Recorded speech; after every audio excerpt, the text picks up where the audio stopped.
The guests kept checking into room 213. None of them ever checked out. The Silver Pine Motel sat just off Highway 41, the kind of place truckers used for a night, and families avoided on purpose.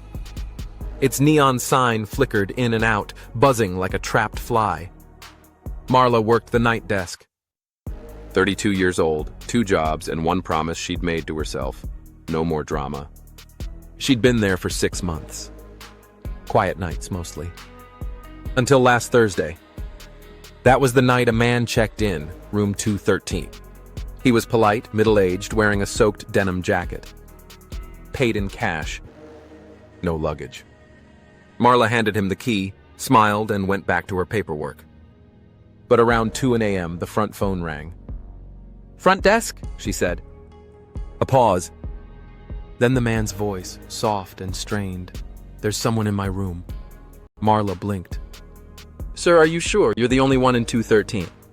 He didn't respond right away. Then, in a shaky whisper, "He's standing in the corner. I can't see his face." The line went dead. Marla called his room back, no answer. She grabbed her flashlight and the spare key and walked down the hall. The air felt heavy, like a storm about to break. She knocked once. "Sir, it's Marla from the desk." Silence. She unlocked the door. The room was empty. Bed made. Lights off. Only one thing was off. The bathroom door was half open, the mirror fogged as if someone had just taken a shower. "Hello?" Nothing. She checked the window. Locked. The closet, empty. But the keycard log showed the door had been opened exactly 5 minutes before she arrived. And the man was gone. By morning, she told her boss. He sighed like he'd heard it before. Don't lose sleep over it. Sometimes people sneak off without paying. Happens. Except the man had paid.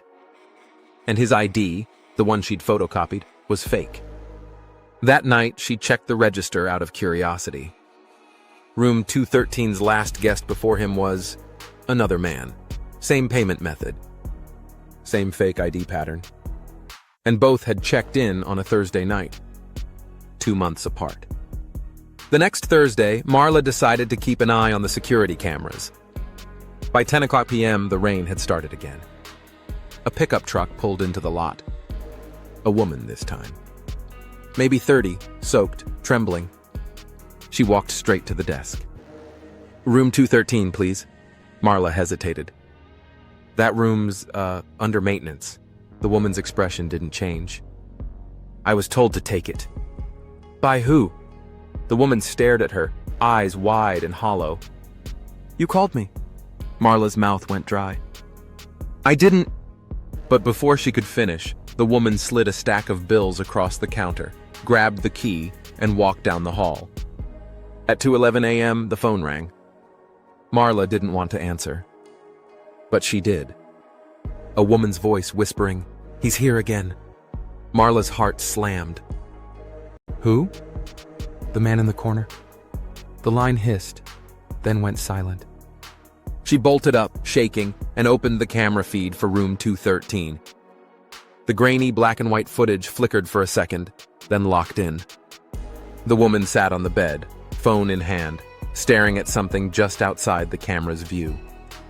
Then her head turned slowly toward the lens. Her lips moved. Marla turned up the volume. No sound. Then, behind her in the office, a floorboard creaked. She spun around. No one there. When she looked back at the screen, the woman was gone. Only the empty bed remained. Marla called the police. They searched the entire motel. No trace of the woman. No sign of a struggle. The only odd thing? When they checked the guest ledger, room 213 didn't exist. The rooms went from 212 straight to 214. She thought it was a mistake, until she looked down the hall herself. Between 212 and 214 was a wall. No door. No sign of anything ever being there. And yet, on her desk, the brass key for room 213 still sat, damp, cold to the touch. Some places don't rent rooms. They keep them, waiting for whoever needs to disappear next.